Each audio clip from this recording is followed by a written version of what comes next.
Appelés à être saints. Matthieu chapitre 4, versets 18 à 22.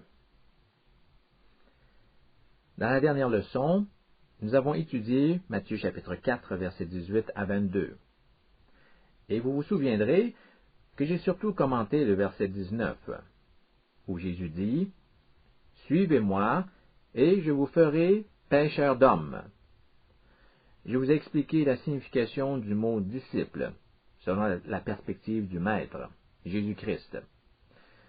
Je vous ai fait remarquer que le mot « disciple » apparaît 268 fois dans le Nouveau Testament, c'est-à-dire 238 fois dans les Évangiles et 30 fois dans le livre des Actes, donc pour un total de 268. Aujourd'hui, nous allons considérer à nouveau cette notion d'être un disciple du Christ. Mais cette fois-ci, nous allons consulter les écrits de l'apôtre Paul. Si nous regardons de plus près les statistiques que je viens tout juste de mentionner, nous observons un phénomène assez curieux. Le terme « disciple » disparaît complètement après le livre des Actes. Et pourtant, de façon intuitive, nous savons tous que le concept d'être un disciple de Jésus ne s'est pas dissipé par la suite. Même si le mot « disciple » n'apparaît plus dans le reste du Nouveau Testament, il n'en demeure pas moins que l'idée d'être un disciple constitue toujours un thème de premier plan dans les épîtres, et surtout dans les lettres de Paul. On n'a qu'à lire par exemple 1 Corinthiens chapitre 11, verset 1, où Paul dit « Soyez mes imitateurs, comme je le suis moi-même de Christ ». La Bible du Sommeur offre la traduction suivante. « Suivez donc mon exemple, comme moi, de mon côté, je suis celui du Christ. Suivez-moi de la même manière que je suis l'exemple de Jésus. » Malgré l'absence du mot « disciple » dans ce verset, le concept est définitivement présent dans cette exhortation à imiter Paul et Jésus. Si la notion d'être un disciple du Christ est omniprésente dans le Nouveau Testament, et que le mot « disciple » n'est plus employé après le livre des Actes, comment la Bible désigne-t-elle par la suite la personne qui vit une foi authentique? En étudiant sérieusement cette question, vous allez découvrir des équivalents, comme les mots « croyant »,« frères et sœurs »,« serviteurs »,« église ». Aujourd'hui, j'aimerais vous parler d'un mot qui occupe une place très spéciale dans le langage de Paul, un mot qui pour Paul constitue un synonyme du mot « disciple ». Il s'agit du mot « saint ». Si on veut utiliser la terminologie du Nouveau Testament, on peut dire que le chrétien authentique est un saint. Dans la plupart de ses lettres, Paul salue ses lecteurs, les vrais croyants, en les appelant les saints. Regardons quelques exemples. En Romains, chapitre 1, verset 7, il écrit « À tous ceux qui, à Rome, sont bien-aimés de Dieu, appelés à être saints. » À nouveau, en 1 Corinthiens, chapitre 1, verset 2, il s'adresse à l'Église de Corinthe en disant « À l'Église de Dieu qui est à Corinthe, à ceux qui ont été sanctifiés en Jésus-Christ, appelés à être saints. » Puis, en Éphésiens, chapitre 1, verset 1, Paul introduit sa lettre en écrivant « Paul, apôtre de Jésus-Christ, par la volonté de Dieu, aux saints qui sont à Éphèse et aux fidèles en Jésus-Christ. » Ce ne sont là que quelques exemples. Lorsque Paul fait mention des disciples de Jésus, il utilise le terme « les saints ». Il désigne les vrais disciples du Christ par le mot « saint ». Les chrétiens forment un peuple saint, un peuple consacré à l'Éternel. En Marc, chapitre 1, verset 24, Jésus est appelé le Saint de Dieu. Les disciples de Jésus sont appelés à leur tour par Paul comme étant les saints en Christ Jésus. Ce mot saint, ou agios en grec, Paul l'utilise à 76 reprises dans ses épîtres. C'est un terme que Paul adore particulièrement. Dans le vocabulaire du Nouveau Testament, il existe 3 autres mots qui se rapportent à la sainteté. 3 mots qui sont presque exclusivement utilisés par Paul. Il n'y a aucun doute que la sainteté constitue une notion prédominante dans la pensée de Paul. Je dirais même que c'était une préoccupation dont l'influence se faisait sentir dans tous ses écrits.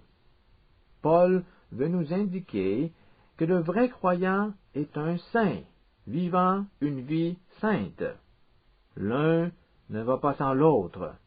On ne peut pas être un vrai chrétien sans mener une vie sainte. Et pourquoi cela avait-il tant d'importance pour Paul? Pourquoi insiste-t-il tant sur la sainteté du chrétien? C'est ce que nous voulons explorer dans cette leçon.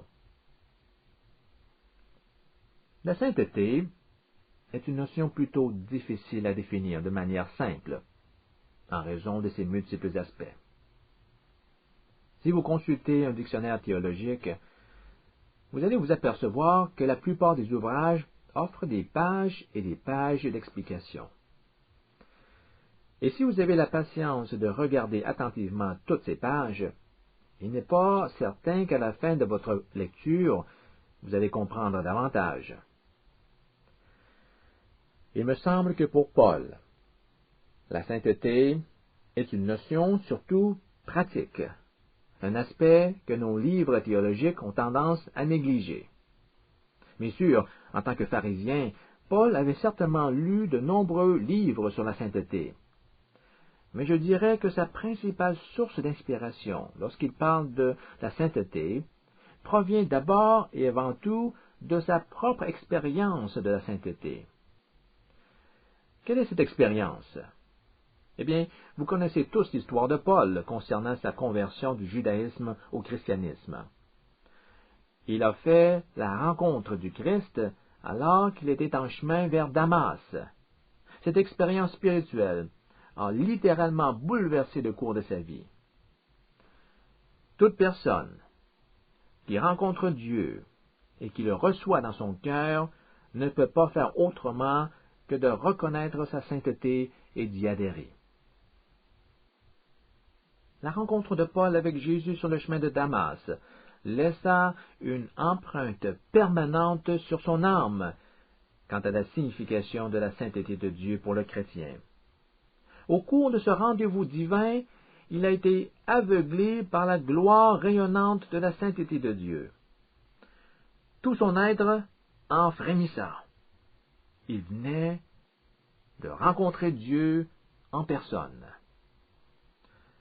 La glorieuse sainteté de Dieu a tellement marqué Paul que cela deviendra un sujet de prime importance dans sa vie et dans ses écrits. D'ailleurs, toute personne qui ferait la même expérience spirituelle réagirait de la même manière que Paul. Alors voici mon premier point. Pourquoi la sainteté figure-t-elle au premier rang dans la pensée de Paul? Parce que Paul a compris profondément la signification de la sainteté lors de sa rencontre extraordinaire avec Dieu. Et lorsque vous parcourez les Écritures, vous allez vous apercevoir que tous ceux ayant fait une rencontre personnelle avec Dieu ont été touchés par sa sainteté. Si on veut expliquer la sainteté en s'éloignant quelque peu de sa tonalité théologique, on peut dire qu'elle se définit par l'expérience de la bonté de Dieu. En Psaume, chapitre 34, verset 8, nous lisons « Goûtez et voyez combien l'Éternel est bon ». Cette sainteté, cette bonté de Dieu est comme un couteau à double tranchant. Il peut couper autant d'un côté que de l'autre. C'est pourquoi Paul écrit en Romains, chapitre 11, verset 22, considère donc la bonté et la sévérité de Dieu. Sévérité envers ceux qui sont tombés et bonté de Dieu envers toi, si tu demeures dans cette bonté. Autrement, toi aussi, tu seras retranché.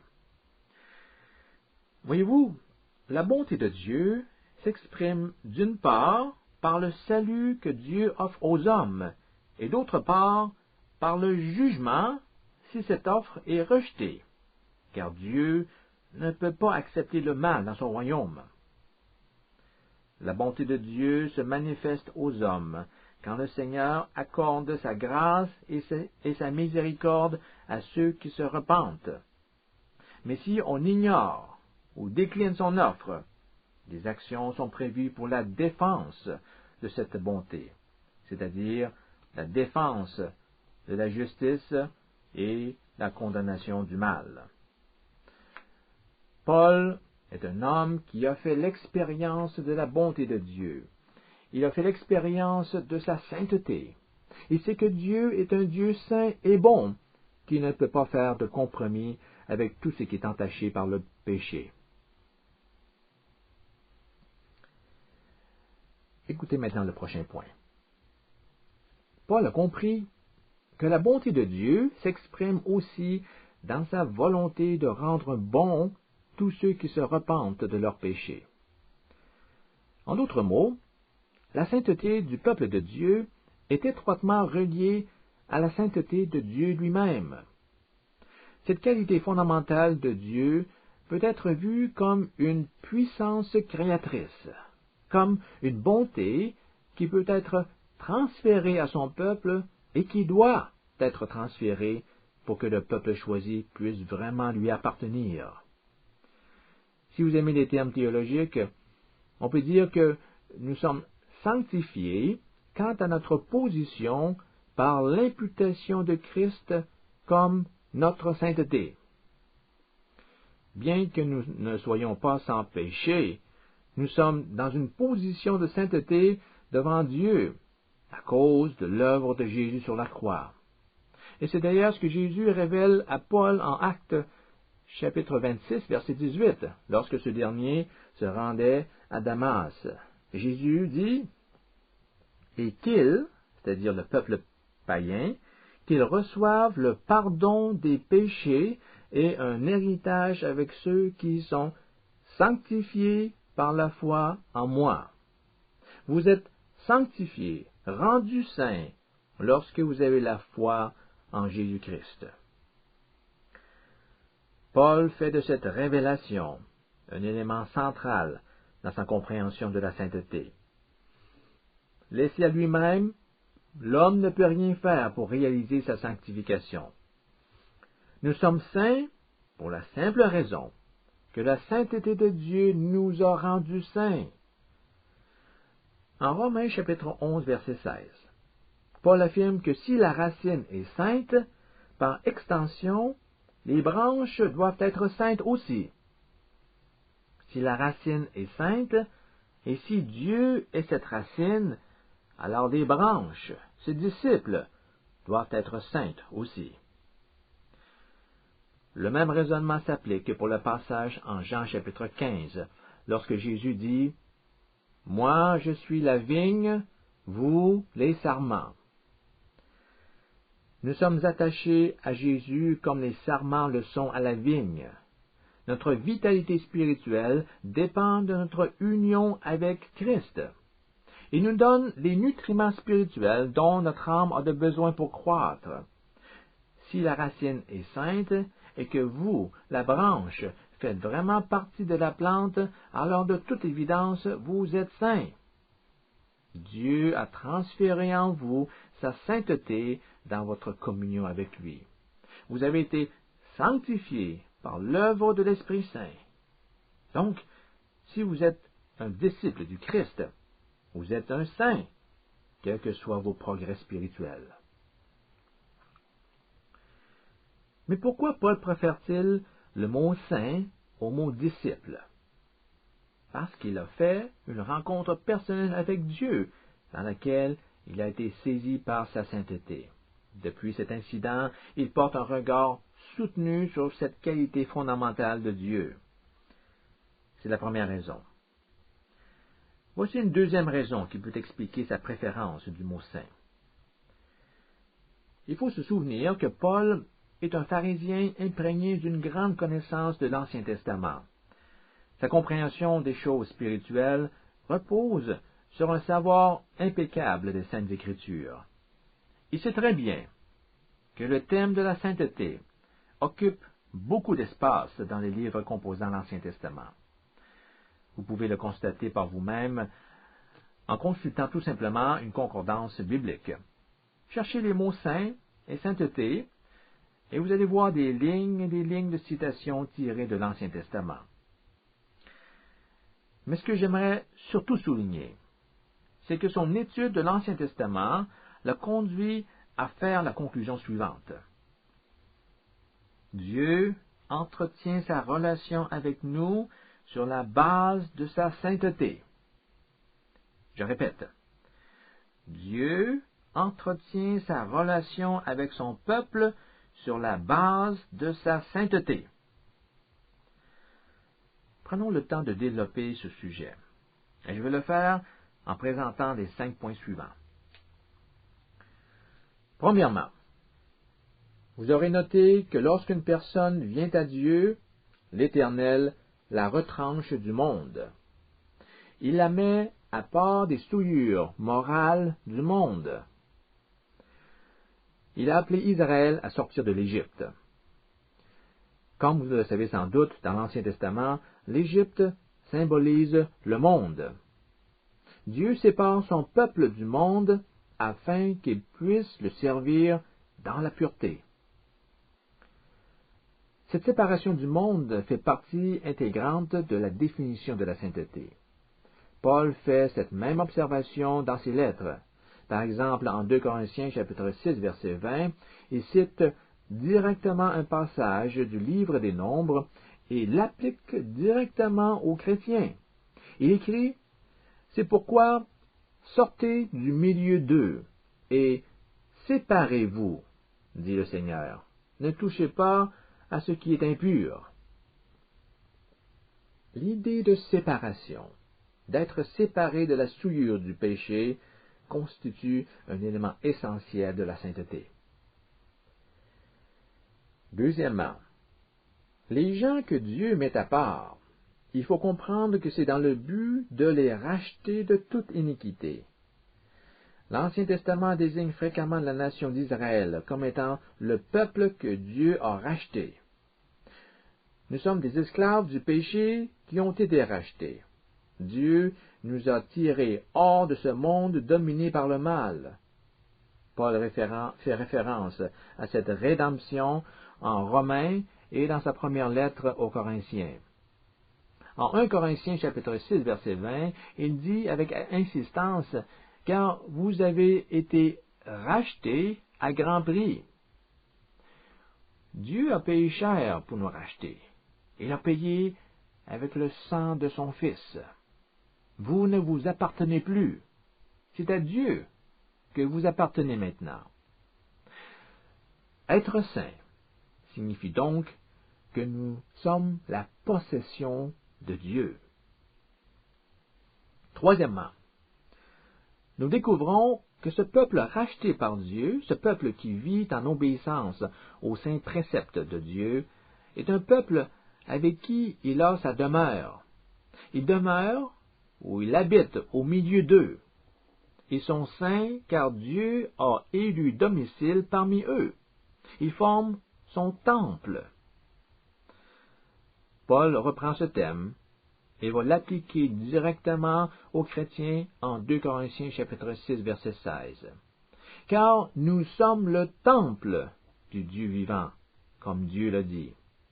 J'habiterai et je marcherai au milieu d'eux. Je serai leur Dieu et ils seront mon peuple. Nous sommes saints car Dieu vit en nous. Quatrièmement, nous remarquons dans la Bible, que ce soit dans le Nouveau ou l'Ancien Testament, un désir intense que Dieu éprouve de transmettre cette sainteté à son peuple par la puissance du Saint-Esprit. Écoutez ce verset en Ézéchiel, chapitre 11, verset 19. « Je leur donnerai un même cœur, et je mettrai en vous un esprit nouveau. J'ôterai de leur chair le cœur de pierre, et je leur donnerai un cœur de chair. » La sainteté implique un changement de cœur. Le cœur de pierre se transforme en un cœur de chair caractérisé par une justice dont la nature divine ne laisse aucun doute. À nouveau, Paul reprend cette idée et l'applique aux chrétiens du Nouveau Testament. Il nous dit, en Éphésiens chapitre 4, verset 24, « Je vous exhorte à revêtir l'homme nouveau, créé selon Dieu dans une justice et une sanctification ou une sainteté que produit la vérité. »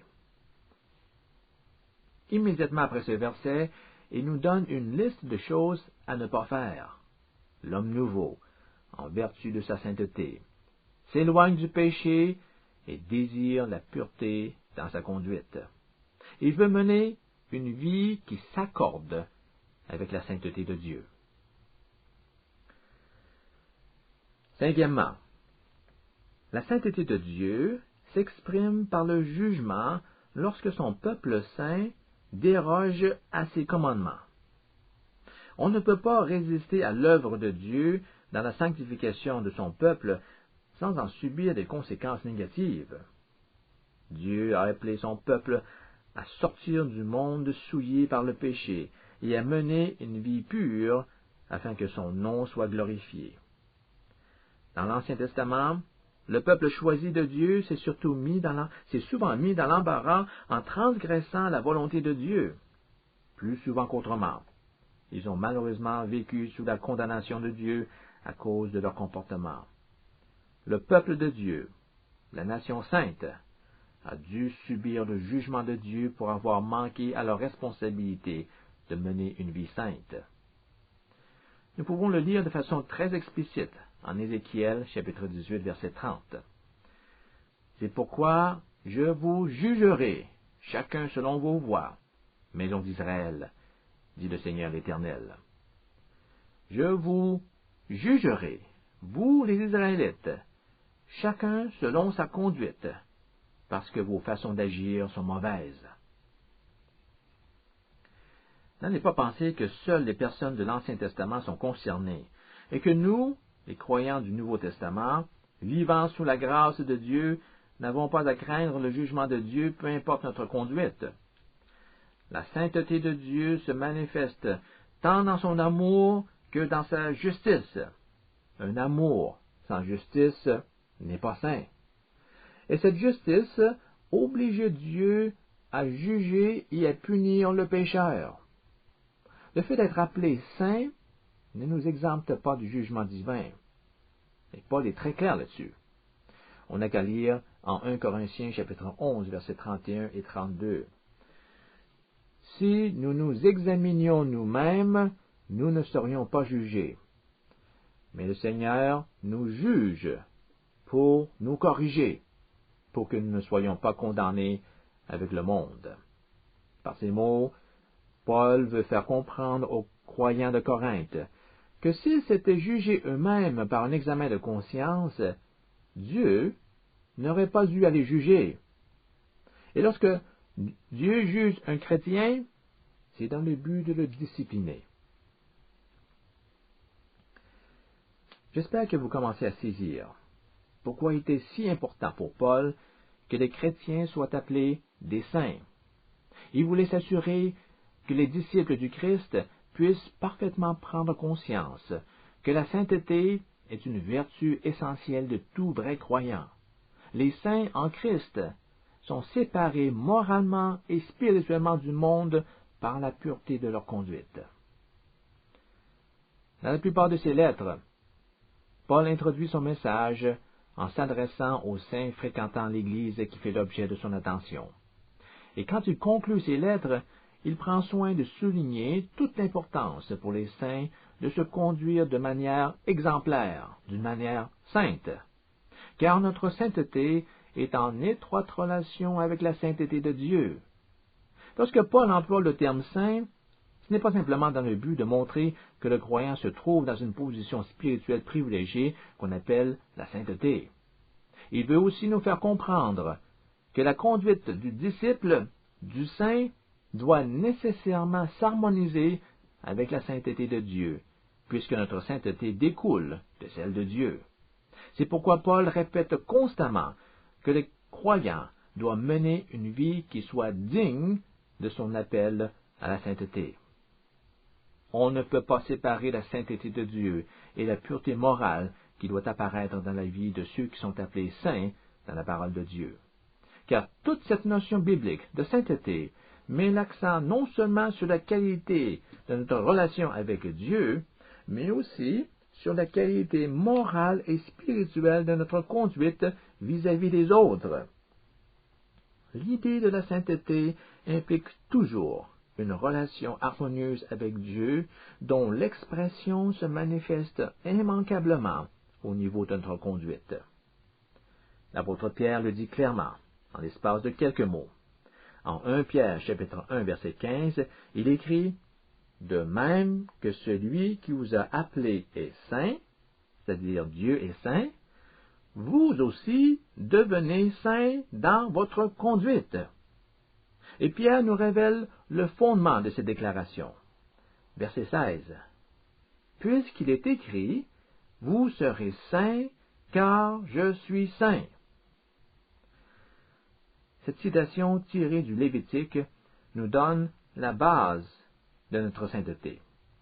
Nous sommes saints parce que Dieu, notre Seigneur, est saint. Mentionnons un dernier point avant de conclure cette leçon. Paul démontrait une connaissance impeccable de l'Ancien Testament.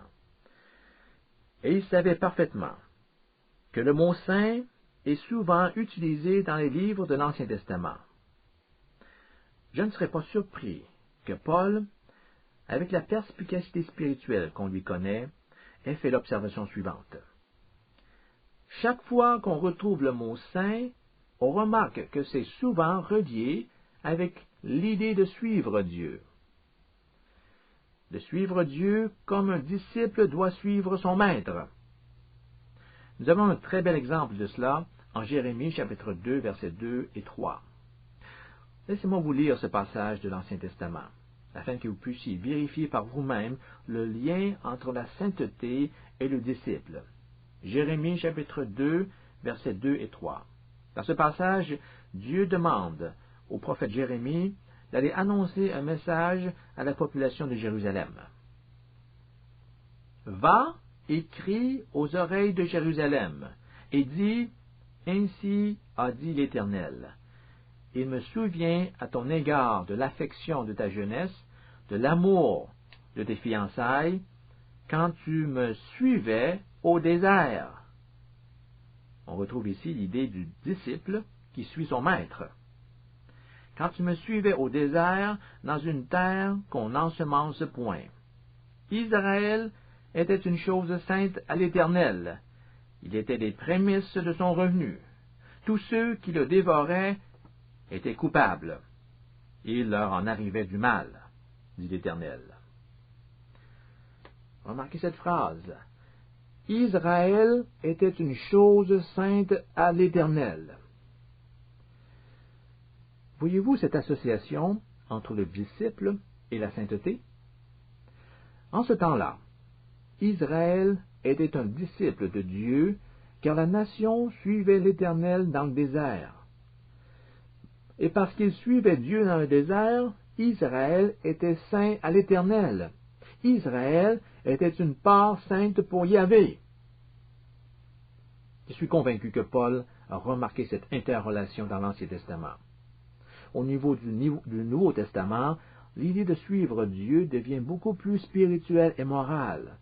Il ne s'agit plus de marcher physiquement derrière Dieu. Les lettres de Paul insistent surtout sur notre responsabilité de suivre Dieu par une conduite pure, exempte de toute iniquité. En faisant cela, nous marchons dans la sainteté. Dans la leçon d'aujourd'hui, j'avais comme objectif de vous présenter la perspective de Paul concernant cette notion d'être un disciple du Christ. Cela nous a conduit à explorer le sujet de la sainteté, particulièrement sur le plan du lien qui existe entre notre sainteté et celle de Dieu. C'est d'ailleurs un aspect prédominant dans la pensée de Paul. L'apôtre Paul n'utilise pas le mot disciple. Dans ses lettres, Paul appelle le vrai croyant par le terme saint. Le chrétien est un saint, car dans l'esprit de Paul, on ne peut pas être un chrétien authentique sans mener une vie sainte, consacrée à un Dieu qui est saint. En dépit de toute la théologie qui accompagne le sujet de la sainteté, c'est en faisant l'expérience spirituelle de Dieu que nous pourrons commencer à la comprendre véritablement. La glorieuse sainteté de Dieu se révèle à nous dans un rendez-vous divin. C'était le cas pour Paul, pour Moïse, pour Ézéchiel. Personne ne reste indifférent lors d'une telle rencontre avec Dieu. Elle laisse toujours une marque permanente dans le cœur du disciple, qui, désormais, ne peut plus s'empêcher d'être absorbé par la sainteté de Dieu dans sa marche avec son Maître.